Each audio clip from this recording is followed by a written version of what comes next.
Well, welcome back one more time. This is video number 4 of making a charcuterie board with live edge slab inside a mold. This would be pour number 4 in total. The third pour of clear coat epoxy. We have already put 2 on. One was a seal coat and the other was a short flood coat. And I have just finished mixing my epoxy. This is about a 16-ounce pour.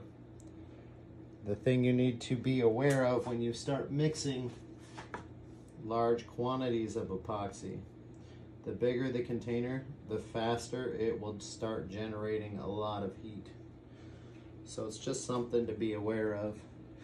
As you can see, everything looked pretty good, except for right here, I had a fly that decided to play with our project. But that should disappear. I just used the heat gun to take it out. And here we go with our 4th pour. We are just once again going to fill in over our epoxy, trying to split it so we have an even amount on either side. This time I am not going to pour epoxy on top of the slab. Well, it looks like I will, since I got a drip there. I'm just trying to keep an even consistency. I wasn't going to do this, but to have a good looking project, you have to do what you have to do, right? And this should get rid of that scratch. This epoxy that I'm putting it over is not completely set, so I am gentle on it. It's kind of still tacky is where we want it. So I do not need to sand in between coats. If I wait for it to dry, I will need to sand between coats. I am just shoving some epoxy down into this crack. I want to make sure that I can fill that void. And once again, just making sure I have a smooth coat over that entire slab, just like we did on our seal coat. You can see it and you can feel it. Your hand will just glide effortlessly over it if you have a good seal coat. When I'm in here and I'm looking around, I can feel that the epoxy in the container already started to warm up quite a bit, and I have a little bit higher level of epoxy on one side of another, so I am trying to smooth that out. I'm not really worried about my edge here or here, because once I'm done with this, I will run this through the table saw and clean it up. Then I will have a pretty good looking charcuterie board without having to polish, because once I cut, sand, and route an edge all the way around it,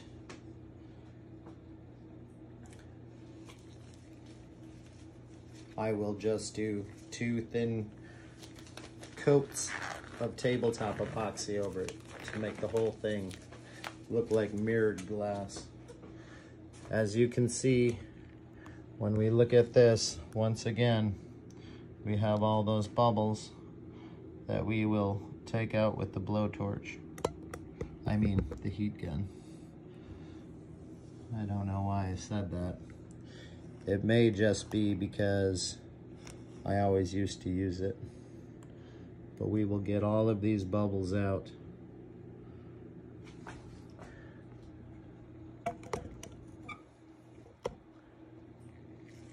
There we go, got you up on your stand. I'll grab our heat gun.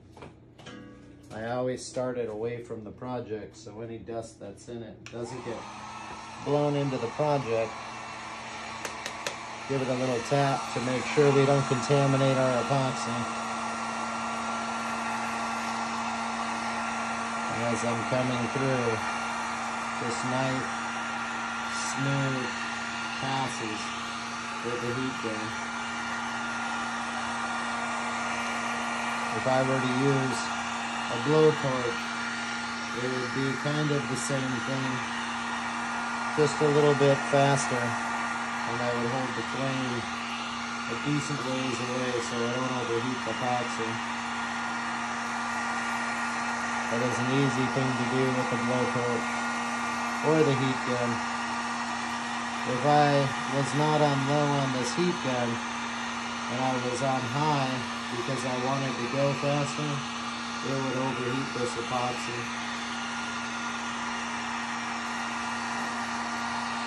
Still working on getting all of these bubbles out. Can still see a few fine ones. But since once again I was hand mixing, and this is tabletop, so it's fast set, you might have 15 minutes, maybe 20 minutes, depending on how warm it is. The hotter it is out, the faster it'll start to set. And currently, we are about 80 degrees in this garage, so I am not having to wait too long between coats.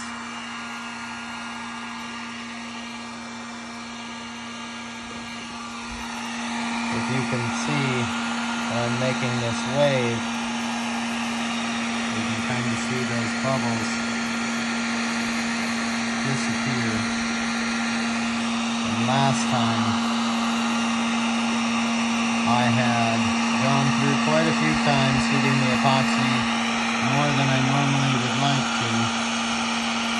But when I took a side profile of this, it looked nice and clear.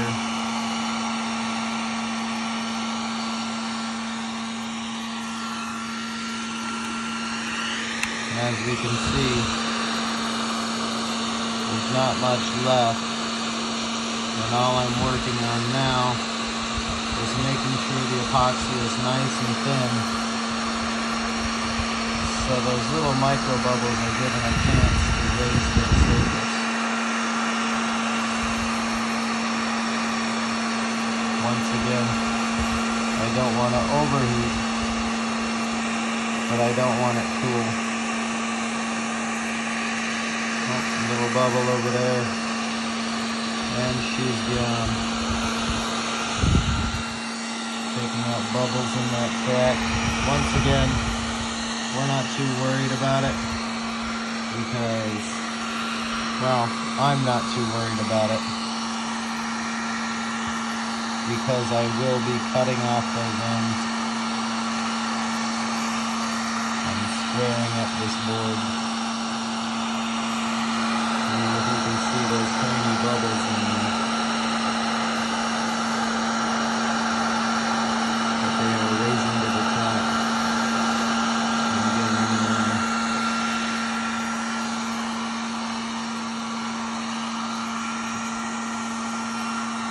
I think we will have a nice clear product here at the end, even utilizing tabletop versus casting resin.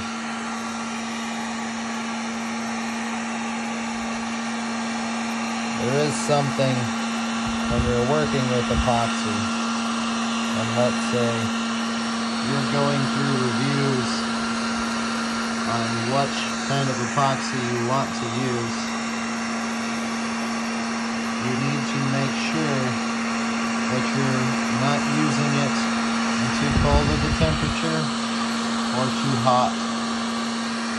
For instance, with casting, I have had a few mistakes when I was learning, and it was about 95 degrees outside at night when I had poured it.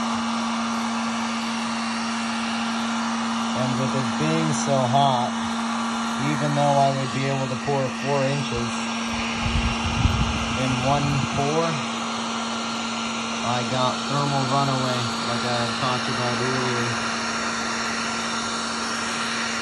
in my casting resin. So instead of the normal 3-day drying time, it dried in 1 day, and it looked horrible. It had tons of bubbles locked in it,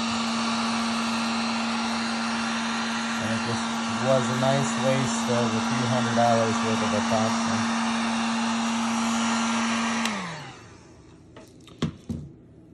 As I'm coming through and trying to inspect, we're looking pretty clear.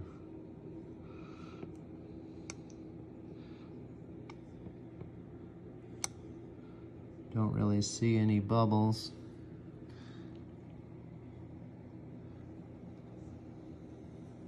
And the whole project has a nice highlight to it. No bubbles on the sides. That's what you're looking for. All right, nice and short video, right? Over here, I have some cutting boards that I am going to be filling voids with, but I'll do cutting boards in a different video sometime. If you like what I'm putting out, please hit like and subscribe. Thank you for your time. I will see you at part 5 on our next pour. Good night.